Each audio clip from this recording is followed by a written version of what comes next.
History books rewind to roughly 10,000 years ago, when the Ice Age was coming to an end and nobody had a clue what would come next. In the freezing, wind-blasted mountains of Patagonia, South America, you open your eyes for the very first time inside a massive stone cave. Congratulations, buddy. You are now officially a Mylodon. In other words, you're the prehistoric cousin of today's lazy, tree-dwelling sloths. Except yours decided to hit the gym until it reached 3 meters tall, weighed around 1 ton, and basically ruled the underground world through sheer size.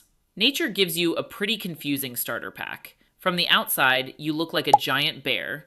You move about as fast as a turtle, but biologically, you're officially a sloth. The only inheritance your mother leaves you is the responsibility of surviving Patagonia's freezing caves all by yourself. You're like, Mom, couldn't you at least leave a couple of meals before heading out? Nope. Family bonding isn't exactly a thing in the prehistoric wilderness, so get used to it. Even at birth, you're already about the size of a sheep, but your real superpower is hidden beneath your skin. Your hide is packed with tiny bony structures called osteoderms. It's basically like being born wearing a built-in suit of armor.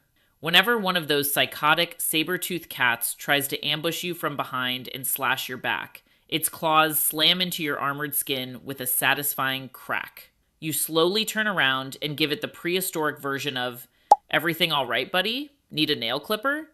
Peak confidence. Years pass, and after countless meals, you grow into a walking tank.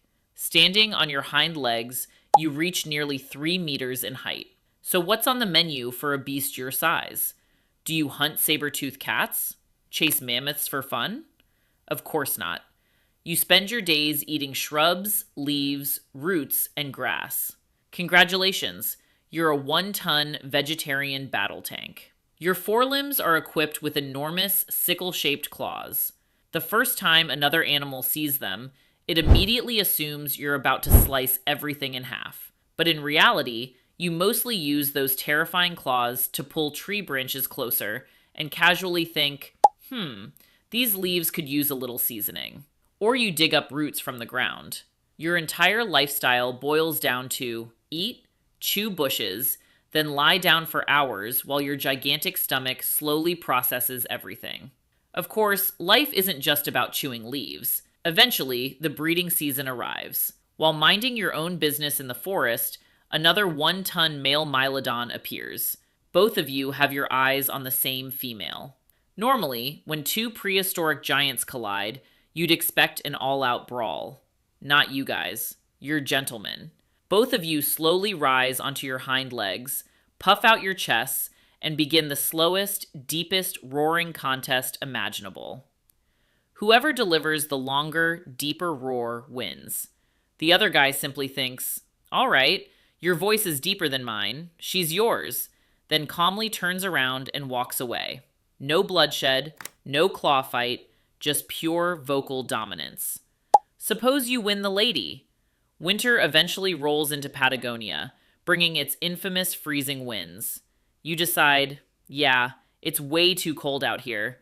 Time to move into a cave. The Mylodon community practically invents cave living. Using those enormous claws, you dig out huge chambers inside massive stone caves, creating your own winter apartment.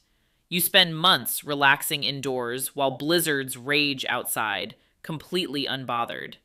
In fact, you spend so much time inside caves, and you're such an unbelievably lazy creature, that thousands of years later, your fur, skin, and even your fossilized droppings remain astonishingly well preserved thanks to Patagonia's cold, dry climate. When modern scientists eventually discover your cave, they stare at your remains and think, wait, this thing looks like it died yesterday. How is that even possible? You literally leave behind an organic, slightly smelly time capsule that ends up blowing scientists' minds. But despite your natural armor, your gentlemanly duels, and your enormous size, there's one new rival destined to bring your reign to an end: humans. These strange, hairless bipeds have recently arrived, and they're terrifyingly clever. Your armored skin might stop saber-toothed cats, but it isn't nearly as effective against carefully crafted spears and coordinated hunting strategies. Even worse, humans quickly figure out your love for caves. While you're peacefully chewing plants inside your cozy shelter, they quietly pile enormous rocks and tree trunks across the cave entrance. Before you can even think, hold on, I just made tea, you're trapped inside your own home. Your cozy cave suddenly becomes a prehistoric prison. As if that weren't enough, the dramatic climate changes happening at the end of the Ice Age begin wiping out the lush vegetation you depend on. You're trapped inside. The world outside has changed. The food is disappearing. For a one-ton king, it's a surprisingly tragic and helpless ending. If you manage to avoid those clever two-legged hunters, stay out of cave traps, and survive the changing climate, you can roam the prehistoric landscapes of Patagonia for roughly 20 to 30 years. No 9-to-5 job, no bills to pay, no deadlines. When your time finally comes, you don't leave behind luxurious mansions or billions of dollars. Instead, you leave enormous claw marks carved into Patagonia's ancient caves, astonishingly preserved remains that puzzle scientists thousands of years later, and the legacy of a gentle giant, a naturally armored, one-ton vegetarian whose story became one of the most remarkable chapters in prehistoric history. And as long as this world keeps turning, the tale of the one-ton vegetarian tank that once stared out from the darkness of Patagonia's caves will never be forgotten.